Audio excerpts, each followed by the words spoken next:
Hello students, welcome to our new channel wifi से पढ़ाई। So this is our first video. ये first video मैं कर रहा हूँ इस चैनल पे। तो मैं ऐसा होप करता हूँ कि आप इस चैनल को बहुत ज़्यादा सब्सक्राइब करने वाले और शेयर करने वाले हो, ताकि मैं आपको फ्यूचर की सारी वीडियोस दे सकूँ। अब मैं वीडियोस कौन सी देने वाला हूँ, क्लास 9 और क्लास 10 की maths, science and social science, every part सब कुछ मैं दूंगा। तो स्टूडेंट्स, अगर आप ये करेंगे मेरे लिए तो मुझे मोटिवेशन मिलेगा, तो और ज़्यादा अच्छे से करूँगा। वैसे तो मैं अच्छे से करता ही हूँ, ठीक है, और कोशिश करता हूँ कि आपको बहुत अच्छे से पढ़ा सकूँ। तो स्टार्ट करते हैं फिर आज का लेक्चर। आज का जो लेक्चर है, फर्स्ट लेक्चर इस चैनल पे, वो है क्लास 10 की हिस्ट्री का, सोशल साइंस का। तो उस चैप्टर का नाम है nationalism in India. So start करते हैं कि अब चैप्टर का मीनिंग क्या है, नेशनलिज्म इन इंडिया। तो नेशनलिज्म का मतलब क्या है स्टूडेंट्स? नेशनलिज्म का मतलब होता है, हिंदी में हम बोलते हैं राष्ट्रवाद, ठीक है। और अब मैं इसको आपको ब्रीफली एक्सप्लेन करता हूँ कि मतलब क्या है। तो इसमें मैं जो मतलब आपको बताने वाला हूँ, तो मैं आपको बताने वाला हूँ कि जो ब्रिटिशर्स इंडिया में थे, ठीक है, उस टाइम पे नेशनलिज्म क्या था, या ब्रिटिशर इंडिया में नहीं थे उससे पहले नेशनलिज्म क्या था, तो दोनों में डिफरेंस क्या है उससे रिलेट करके फिर जब ब्रिटिशर हैं तो ऐसा क्या क्या हुआ कि लोग जो है ना अवेयर हो गए। तो बेसिकली बात यह है कि जितनी जल्दी नेशनलिज्म आएगा, अब देखो अंग्रेज हमारी कंट्री में 200-300 साल रूल करके चले गए। तो 200-300 साल इसीलिए रूल करके गए क्योंकि हमारी कंट्री में नेशनलिज्म की कमी थी। अगर नेशनलिज्म जल्दी आ जाता ना, तो अगर बहुत जल्दी नेशनलिज्म आ जाता तो अंग्रेज इतना टाइम रुक नहीं सकते थे, राइट। एक बात तो आप ये समझ लो, हमारा नेशनलिज्म लेट आया इसीलिए अंग्रेज इतने सालों तक रुके रहे। तो अब नेशनलिज्म का मतलब समझते हैं। नेशनलिज्म का ब्रीफली आइडिया ये समझो। देखो होता क्या है कि देखो एक सोसाइटी में बहुत तरह तरह के लोग होते हैं। जैसे कुछ फार्मर्स हैं, कुछ डिफेंस पर्सन्स हैं, वुमेंस हैं, ठीक है, और पॉलिटिकल कुछ लीडर्स हैं। ये चारों के चार है ना, डिफरेंट अपने तरीके से काम करते हैं। अब जो ब्रिटिशर है ना, या ब्रिटिशर से पहले वाले कोई राजा रहे होंगे, वो इनको अलग अलग तरीके से ट्रीट करते हैं, ठीक है। वुमेंस को अलग तरीके से ट्रीट करते हैं, ठीक है, फार्मर्स को अलग तरीके से ट्रीट करते हैं, इन सबको अलग अलग तरीके से ट्रीट करते हैं। जब सबको अलग अलग तरीके से ट्रीट किया जाता है तो ये सारे के सारे, यानी कि वुमेन्स, फार्मर, आर्मी वाले या पॉलिटिशियंस, ये इकट्ठे नहीं हो पाते क्योंकि सबको ट्रीटमेंट अलग अलग मिल रहा है। किसी को ज़्यादा तंग किया जा रहा है, किसी को कम तंग किया जा रहा है, किसी को ज़्यादा फेवर दी जा रही है, ठीक है। बट अगर ये चारों के चार समझ जाएं कि हमें दिक्कत करने वाला बंदा एक ही है, या तो वो राजा है या वो ब्रिटिशर हैं, जो भी जिसके भी टाइम की बात कर रहे हैं, तो जब ये समझ लेते हैं कि यार सभी मुसीबतों की जड़ तो ब्रिटिशर हैं, तो क्यों ना हम इकट्ठे हो जाएं, इकट्ठे होकर के हम इनको यहाँ से भगा दें, ठीक है। This is nationalism. मतलब जब सभी के सभी अपनी अपनी प्रॉब्लम्स को कॉमन रीजन से रिलेट कर दें, ठीक है। सभी के सभी, जैसे जैसे फार्मर्स हैं, जैसे डिफेंस पर्सन्स हैं, जैसे वुमेन्स हैं, जैसे पॉलिटिशियंस हैं, ये चारों के चार, ठीक है, अपनी प्रॉब्लम्स को सोचे कि हाँ यार हमें जो प्रॉब्लम है वो सिर्फ ब्रिटिशर से है, ठीक है, तो क्यों ना हम इकट्ठे हो जाएं। जब ये इकट्ठे होंगे ना, तो इकट्ठे होने पे जो फीलिंग आएगी, जो देशभक्ति की भावना आएगी ना, उसे नेशनलिज्म कहते हैं। ऐसा ही यूरोप में भी हुआ था। जब यूरोप में नेशनलिज्म आया तो उससे पहले क्या होता था, बहुत बड़े बड़े एम्पायर होते थे, किंगडम होते थे। तो जब नेशनलिज्म आया तो वहाँ से जर्मन स्पीकिंग लोग अपना एक कल्चर बना लिया, तो जर्मनी निकल गया, ठीक है। ऑस्ट्रिया के जो लोग थे उन्होंने अपना कल्चर बना लिया, तो ऑस्ट्रिया निकल गया। सिमिलरली हंगरी निकल गया। इस तरीके से बहुत सारी कंट्रीज सेपरेट हुई। तो नेशनलिज्म इन इंडिया हम पढ़ रहे हैं। तो जब ब्रिटिशर नहीं थे इंडिया में, उससे पहले जो राजा हुआ करते थे वो अलग अलग तरीके से सबको ट्रीट करते थे। कोई राजा अच्छे से ट्रीट करता था, कोई राजा बुरे से ट्रीट करता था, ठीक है। बट जब ब्रिटिशर इंडिया में आते हैं तो वो क्या करते हैं, किसानों पे बहुत ज़्यादा टैक्स लगाते हैं, है ना। और जो डिफेंस पर्सन्स होते हैं, जो आर्मी वाले होते हैं, उनको बढ़िया बढ़िया अलाउंसेस दे देते हैं। तो जो आर्मी वाले होते हैं वो क्या करते हैं, वो ब्रिटिशर के खिलाफ नहीं जाते हैं। अच्छा, जो फार्मर्स होते हैं उनके ऊपर ज़्यादा टैक्स डाला जाता है। पर जब टैक्स उनके ऊपर ज़्यादा डाला जाता है तो खुद ब्रिटिशर नहीं लेते उनसे टैक्स। टैक्स लेने वाला कौन होता है? जमींदार होता है। यानी कि जैसे मैं ब्रिटिशर हूँ और आप किसान हैं, आप फार्मर हैं, तो हम दोनों के बीच में मैं एक बंदा अपॉइंट करता हूँ। मैं उसको बोलता हूँ कि भाई तू टैक्स लेके आएगा और फिर बाकी देखेंगे जो भी हुआ। तो जब जो बीच वाला बंदा है, जब वो आपसे टैक्स लेने के लिए आएगा, आपके पास पैसे नहीं होंगे, तब भी आपको टैक्स देना पड़ेगा, तो आप क्या सोचोगे? आप ये थोड़ी सोचोगे कि मैं गलत कर रहा हूँ। आप पता क्या सोचोगे कि ये जो बीच वाला आदमी है ना, ये जो जमींदार है, ये हमारे साथ गलत कर रहा है। तो ब्रिटिशर्स तो है तंग कर रहे हैं किसानों को, पर किसानों को पता ही नहीं है यार कि हमें ब्रिटिशर तंग कर रहे हैं, जमींदार तंग कर रहे हैं। तो धीरे धीरे करके फिर क्या हुआ कि जैसे हमारे इंडिया में कांग्रेस आई, कांग्रेस में जैसे महात्मा गांधी थे या और भी जितने पॉलिटिकल लीडर्स थे, इन्होंने क्या किया, इन्होंने सबको, जितने भी इंडिया में लोग थे, सबको ये फीलिंग दिखाई, क्या फीलिंग दिखाई कि भाई इन सबके बैकग्राउंड में एक ही चीज़ है, एक ही बंदे हैं, वो कौन है, ब्रिटिशर। तो क्यों ना हम इकट्ठे हो जाएं, चाहे रिलीजन वाइज हो, हिंदू मुस्लिम इकट्ठे हों, चाहे जितने भी कास्ट हैं, कोई भी वट एवर, सभी को इकट्ठे होना पड़ेगा। जब सारे इकट्ठे हो जाएंगे तो फिर ब्रिटिशर्स को यहाँ से जाना ही पड़ेगा। आई होप कि अब आपको नेशनलिज्म क्लियर हो गया होगा। तो नेशनलिज्म का मतलब है, ठीक है, सबको इकट्ठे हो जाना, ठीक है, सारे इकट्ठे हो जाएं और सबके जो रीजंस थे, चाहे वो अलग अलग थे, ब्रिटिशर किसी को परेशान कर रहे थे, किसी को नहीं कर रहे थे, बट अब सबको इकट्ठे होकर के यूनाइट होकर के, ठीक है, एक ही डायरेक्शन में काम करना है, दैट इज नेशनलिज्म। तो आइए, जो मैंने बोर्ड पे लिखा, ये इंपॉर्टेंट नोट्स हैं, आप इसको भी यूज़ कर सकते हो। तो ये जो ये जो चैप्टर मैं करा रहा हूँ ना, नेशनलिज्म इन इंडिया, इसको 4-5 पार्ट्स में करूँगा, छोटी छोटी वीडियोस बनाऊँगा ताकि आपको बहुत अच्छे से समझ आए। तो आइए देखते हैं कि मैंने लिखा क्या है फिर। तो नेशनलिज्म क्या है? तो नेशनलिज्म मतलब people United in a process of struggle against Britishers. तो मतलब जितने भी पीपल थे वो यूनाइट हो गए, किस प्रोसेस में? Struggle against Britishers. तो ब्रिटिशर्स के खिलाफ जो स्ट्रगल चल रही थी उसमें वो इकट्ठे हो गए। That is the sense of belongingness. ताकि उन्हें क्या लगे कि चाहे किसानों की प्रॉब्लम अलग थी, डिफेंस वालों की और प्रॉब्लम अलग थी, बट आज अगर हम इकट्ठे हो रखे हैं तो हमारी जो फीलिंग्स है ना वो एक होनी चाहिए कि हम इंडियंस हैं। पहले क्या बोलते थे कि मैं इस स्टेट का हूँ, मैं इस स्टेट का हूँ। नहीं, नेशनलिज्म का मतलब है आई एम एन इंडियन। अभी भी मैं बोलता हूँ कि मैं हरियाणा से हूँ, मैं पंजाब से हूँ, मैं यूपी से हूँ, मैं यहाँ से हूँ, बट ठीक है, मैं कोई भी ये नहीं बोल रहा था आई एम एन इंडियन, है ना। तो जब मैं बोलूँगा आई एम एन इंडियन, या सारी, अब हरियाणा वाला भी बोलेगा कि मैं इंडियन हूँ, पंजाब वाला भी बोलेगा कि मैं इंडियन हूँ, तो जब ये सभी के सभी एक जैसा बोलेंगे तो सबकी प्रॉब्लम्स का सोल्यूशन एक ही दिखेगा। वही चीज़ की किसने, ये चीज़ कर कौन रहा था? ये करा किसने? ये महात्मा गांधी ने किया, ये कांग्रेस पार्टी ने किया, जो उस टाइम पे कुछ जैसे भगत सिंह थे, इन्होंने किया। इन्होंने क्या किया? सबको इकट्ठा कर दिया। जब सब इकट्ठे हो गए, नेशनलिज्म आ गया, तो अंग्रेज डर गए कि भाई अब हम यहाँ पे नहीं रह सकते, क्योंकि नेशनलिज्म से पहले उनकी पॉलिसी क्या थी ब्रिटिशर्स की? Divide and rule. तो डिवाइड करके रखो भाई, ठीक है, डिवाइड करके रखो, ये आपस में लड़ते रहेंगे, ये नेशनलिज्म आ ही नहीं पाएगा। तो जैसी नेशनलिज्म आया तो फिर ब्रिटिशर भाग गए। ओके, तो आइए स्टार्ट करें, फिर देखते हैं। तो नेशनलिज्म का मतलब हमने पढ़ लिया कि सेंस ऑफ बिलोंगिंगनेस, सबको इकट्ठा होना। अब क्या हो रखा था कि नेशनलिज्म से पहले क्या था? All oppressed with different reasons. जितने भी परेशान थे, जितने बंदे परेशान थे, मतलब चाहे वो आर्मी वाले हों, ठीक है, आपने पढ़ा होगा 1857 रिवोल्ट में उनको जो कारतूस मिलते थे मुंह से छीलना पड़ता था, उसमें गाय की चर्बी थी, ठीक है, मांस होता था गाय का, तो ये दिक्कत थी। तो ब्रिटिश मतलब डिफेंस वाले इसलिए परेशान हैं, किसान इसलिए परेशान है, टैक्स ज़्यादा लिया जा रहा है, या हमसे ज़बरदस्ती खेती कराई जा रही है ना। तो हर एक का रीज़न अलग अलग था। So all the oppressed with the different reason, but Congress, Mahatma Gandhi tried to unite under single movement without conflict. तो कांग्रेस लीडर्स थे या फिर जो महात्मा गांधी थे या कुछ और जो उस टाइम के पॉलिटिकल लीडर्स रहे थे, उन्होंने मेन मोटिव क्या किया? उन्होंने सबको इकट्ठा किया, ठीक है, चाहे किसी की प्रॉब्लम कितनी भी थी, अलग थी, बट सबको इकट्ठा कर दिया।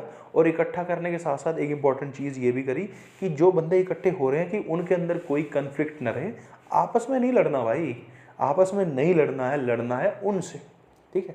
तो जब आपस में नहीं लड़ेंगे और हम सबको ये भी पता चल जाएगा कि हमारी प्रॉब्लम्स ये ब्रिटिशर्स ही हैं, तो हम इकट्ठे हो जाएंगे। तो यही काम कर रहे थे कांग्रेस में। ओके, तो ये अच्छा, आप अगर आपके पास क्वेश्चन आ गया व्हाट इज नेशनलिज्म, तो भाई ये 2 या 3 नंबर में आपने इतना क्वेश्चन लिख देना। मैं क्वेश्चन के हिसाब से बता रहा हूँ। तो ये नेशनलिज्म के ऊपर कुछ भी नोट लिखना है तो इतना आपने लिखना है। ओके, अब जो टॉपिक है देखो, इसमें क्या है? फर्स्ट वर्ल्ड वॉर या फिर NCM and non cooperation movement या फिर खिलाफत मूवमेंट, तो इसके बारे में पढ़ते हैं। तो भाई हुआ क्या? देखो, महात्मा गांधी 1915 में 1915 में इंडिया वापस आ गए, ठीक है। तो जब वो इंडिया में आ गए तो उसके बाद क्या हुआ? उस टाइम पे ना फर्स्ट वर्ल्ड वॉर चल रहा था 1914 से 1918 तक, 1918 तक जो है फर्स्ट वर्ल्ड वॉर चलता रहा। अब जैसे ही फर्स्ट वर्ल्ड वॉर ख़त्म होता है, ठीक है, तो उसके बाद ये मूवमेंट चलेगा एनसीएम या फिर खिलाफत मूवमेंट। अब इस मूवमेंट को चलाने का क्या रीज़न रहा, क्यों ये चलाना पड़ा, इसके बारे में हम पढ़ते हैं। देखो हुआ क्या, जब जब ब्रिटिशर्स लड़ रहे थे, ठीक है, तो उनके पास आर्मी तो इतनी ज़्यादा थी नहीं फर्स्ट वर्ल्ड वॉर में लड़ने के लिए। तो आर्मी कहाँ से जा रही थी, उन्हें आर्मी जा रहे थे, इंडियंस जा रहे थे। तो जो उनकी ब्रिटिशर्स की आर्मी थी उसके अंदर कौन थे, मैक्सिमम इंडियंस थे, ठीक है। तो इंडिया के बंदे वहाँ पे जा रहे हैं। खर्चा जो है ब्रिटेन कर रहा है लड़ाई में, ठीक है, वो कहाँ से कर रहा है, इंडिया से कर रहा है। तो जब यहाँ से खर्चा इंडिया से हो रहा है तो इंडिया की इकोनॉमिक कंडीशन तो पीछे हो जाएगी, ठीक है। फिर क्योंकि ब्रिटेन को लॉसेस हुए फर्स्ट वर्ल्ड वॉर के बाद, जैसे वर्ल्ड वॉर खत्म हो गया 1919 में, तो ब्रिटेन क्या करेगा, पैसे की कमी है तो पैसा बढ़ाएगा, पैसा चाहिए उसको, कहाँ से लाएगा, तो इंडियंस के ऊपर वो टैक्स बढ़ाएगा। पहले तो इंडियंस को यूज़ कर रहे हैं आर्मी वालों को, ठीक है, इंडियंस ही मर रहे हैं वहाँ पे। फिर एक तो उस टाइम पे हमारा पैसा लेके चले गए तो हमारी इकोनॉमिक कंडीशन ख़राब कर रहे हैं। फिर उसके बाद जैसे ही वॉर खत्म होगा तो टैक्सेस फिर इंडिया के लोगों पे बढ़ा देंगे ताकि हमारा जो खर्चा हुआ उसको हम कंपनसेट कर सकें, ठीक है। फिर 1920-21 के आसपास जो है इंडिया में अकाल भी पड़ता है, फेमाइन आता है, ठीक है, बारिश नहीं हो रही है, बारिश नहीं हो रही है तो फसलें अच्छी नहीं हो रही हैं। तो ये जो बहुत सारे कारण हैं ना, ये कारण किसको जन्म दे रहे हैं, ये कारण जन्म दे रहे हैं एक मूवमेंट को, ठीक है, ये मूवमेंट को जन्म दे रहे हैं। तो आइए देखते हैं क्या कारण थे। तो आपने पेपर में जब भी क्वेश्चन आएगा तो आपने ना, जैसे मैंने लिखा ना हेडिंग बना करके आपने ऐसे ही लिखना है। तो क्वेश्चन क्या हो सकता है, what was the reason for NCM Khilafat movement, या what was the condition after first world war. तो कंडीशन क्या थी, देखो after 1919 national movement spreaded in many groups classes because, national movement क्यों बहुत ज़्यादा फैल रहा था 1919 के बाद में, देखो क्या कारण थे। फर्स्ट कारण था इकोनॉमिक कारण। The economic reason was increase in taxes, tax बढ़ रहे थे, ठीक है। वॉर लोन प्राइसेस, मतलब ब्रिटेन लड़ाई कर रहा है, ठीक है, और फिर उसको पैसे की जरूरत है तो वो कहीं से दूसरी कंट्री से उधार भी ले रहा है। अब उसने उधार चुकाना है तो कहाँ से चुकाएगा, पैसा देना पड़ेगा, पैसा है ही नहीं तो पैसा कहाँ से लेगा, इंडियन से लेगा, इंडिया से टैक्स लेगा, ठीक है। अच्छा फिर देखो इकोनॉमिक कंडीशन इतनी ख़राब है, जो 1913 में कोई प्राइसेस थे किसी चीज़ के, फर्स्ट वर्ल्ड वॉर के एंड तक 1918 तक वो डबल हो गए। यानी कि अगर कोई चीज़ 1 रुपये की थी तो 1913 में, तो 1918 में आते आते वो 2 रुपये की होगी। देखो कितना ज़्यादा महंगाई बढ़ गई, ठीक है। जैसे आज की डेट में पेट्रोल 100 रुपये है तो 200 हो गया, इमेजिन, ज़्यादा हो जाएगा ना, तो वही बात, ठीक है। फर्स्ट तो इकोनॉमिक का, सेकेंड था पॉलिटिकल कारण। पॉलिटिकल कारण क्या है, फोर्स्ड रिक्रूटमेंट इन आर्मी। भाई ब्रिटिशर के पास तो आर्मी है ही नहीं, ज़बरदस्ती बंदों को आर्मी में भर्ती किया जा रहा है कि आओ लड़ो, आओ लड़ो। कोई नहीं होना चाह रहा भर्ती तब भी किया जा रहा है। तो ये देखो इकोनॉमिक कारण बता दिया मैंने आपको, ठीक है। फिर देखो दूसरा कारण मैंने आपको बताया पॉलिटिकल। पॉलिटिकल क्या कारण था, फोर्स रिक्रूटमेंट इन आर्मी। थर्ड कारण देखो क्रॉप फेलियर। क्रॉप फेलियर क्यों हो रहा है भाई, फेमाइन आ गया, बारिश नहीं हो रही तो भूख मरी है लोगों में। अच्छा फिर एक तो इन्फ्लुएंजा फैल गया 1920 के आसपास पे, 12 से 13 मिलियन लोग जो मर गए, ठीक है। इतने लोग मर रहे हैं तो ब्रिटिशर को कोई फिक्र है भी नहीं। तो देखो ये कारण है, ये क्या फिर इन कारणों की वजह से होगा क्या, इन कारणों की वजह से लोगों को अंदर से एक पावर आएगी कि यार ये हमारे लिए कुछ भी नहीं कर रहे, हमारे लिए कुछ नहीं कर रहे, तो हमें इनके से लड़ना होगा, इन्हें लड़ेंगे या यहाँ से भगाएंगे। तो ये सारे के सारे कारण, ठीक है, ये किसको जन्म दे रहे हैं, किसको बर्थ दे रहे हैं, एनसीएम को, नॉन कोऑपरेशन मूवमेंट को या फिर खिलाफत मूवमेंट को। अब पेपर में क्वेश्चन आएगा कि खिलाफत मूवमेंट क्यों हुआ, कारण दे दो, एनसीएम क्यों हुआ, कारण दे दो, ठीक है। नेक्स्ट टॉपिक सत्याग्रह, बहुत इंपॉर्टेंट भाई, बहुत इंपॉर्टेंट। व्हाट इज सत्याग्रह, देखो सत्याग्रह का बेसिक समझो, सत्य का आग्रह, सत्य का आग्रह मतलब सत्य का ऑर्डर, ठीक है। अब समझो महात्मा गांधी की थिंकिंग समझो, सत्याग्रह क्या है, ठीक है। महात्मा गांधी क्या कह रहे हैं, महात्मा गांधी कहता है कि अगर आप जो है देखो, अगर देखो सुनो दोबारा सुन बताता हूँ। महात्मा गांधी ये कह रहा है कि जो सत्याग्रह है ना, जो हमारे सामने जो बंदा है ना, जो हमारे ऊपर अत्याचार कर रहा है, ठीक है, वो क्या कर रहा है, हमारे ऊपर अत्याचार कर रहा है और हमारे साथ ना अन्याय भी कर रहा है, यानी कि इनजस्टिस भी कर रहा है और हमें टॉर्चर भी कर रहा है। ब्रिटिशर्स हमारे ऊपर टॉर्चर भी कर रहे हैं और हमारे साथ इनजस्टिस भी कर रहे हैं। तो अगर ऐसी कोई कंडीशन आती है तो जो सामने वाला बंदा है ना, जैसे ओप्रेसर है, जो हमें दोबारा ओप्रेसर, जो सामने वाला बंदा है, अपोजिशन वाला है, तो उसके खिलाफ हमें वायलेंट होने की ज़रूरत नहीं है, हिंसा नहीं करनी। अच्छा जी, हिंसा नहीं करनी तो क्या करना है? तो हमें क्या करना है? नॉन वायलेंस करनी है, जो कि महात्मा गांधी ने किया। तो समझ नहीं आया कि क्या कहना चाह रहा है महात्मा गांधी। महात्मा गांधी कह रहा है कि सामने वाला बंदा तुम्हें पीट रहा है, ठीक है, तुम्हारे ऊपर टॉर्चर कर रहा है, प्लस इनजस्टिस भी कर रहा है, मतलब तुम्हें ही पीट रहा है और तुम्हें ही जेल में भी बंद कर रहा है, ठीक है, तुम ही पीटोगे तुम ही जेल में जाओगे। तो फिर अगर कोई बंदा ऐसे कर रहा है तो आपने उसके अगेंस्ट कोई मारामारी नहीं करनी, ठीक है। तो फिर क्या करना है? आपने सत्याग्रह करना है। अब देखो सत्याग्रह क्या है। सत्याग्रह महात्मा गांधी कहते हैं कि सत्याग्रह ये है, जो सामने वाला बंदा है ना वही टॉर्चर कर रहा है, वही इनजस्टिस कर रहा है, उसकी जो सोल है ना सामने वाले बंदे की, ब्रिटिशर की, उसकी सोल को पता है कि वो गलत कर रहा है। हमने हमने चुपचाप बैठना है बस, वो गलत कर रहा है तो करने दो, हम बैठे रहेंगे बस। तो जब हम बैठे रहेंगे ना तो उस बंदे की जो सोल है ना उसको फील होगा, अंदर से उसको फीलिंग आएगी कि नहीं भाई मैं गलत कर रहा हूँ, ये बंदे ठीक है। ओके, दिस वॉज सत्याग्रह। अब थोड़ा समझ आया?